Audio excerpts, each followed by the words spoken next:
Eri na nga at pagkatapos ng bagyo't baha ay bumalik kami ng Kalumpit. Tinignan namin yung bahay kung pwede nang linisin.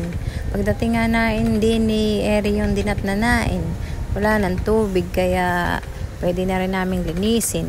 Buti na nga lang nakabalik kami agad. Kung Eri nagtagal-tagal pa tiyak na didikit na't mahirap ng kuskusin. Ay taon-taon nga ay may ganiring ganap. Pero naman hindi lang din halos buong Bulacan at buong subdivision sa Malolos at Kalumpit ay ganire. Inuna nga nain rin sa may kusina para yung tubig pababa. Kinuskusuhunain ng may sabon at nang mawala yung amoy.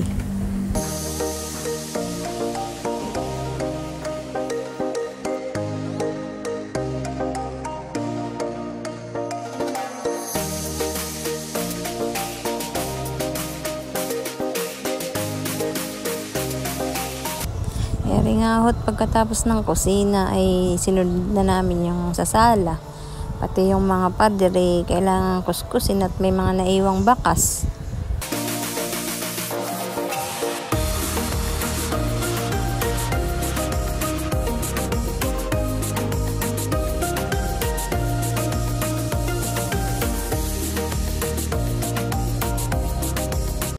Eri pagkatapos nga nain sabunin at saka banlawan ay papatuyuin na lang para pagkatapos ay babalik na nain yung mga gamit.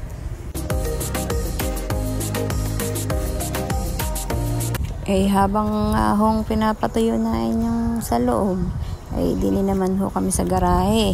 Dini naman kami magkukuskus.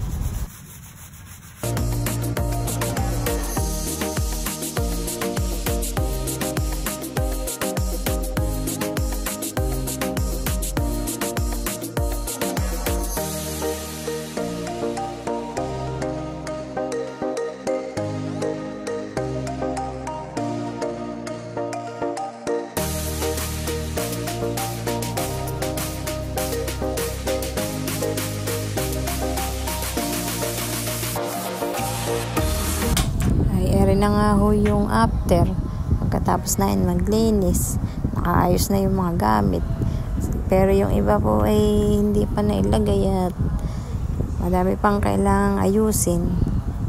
Yun lang at maraming salamat sa panonood.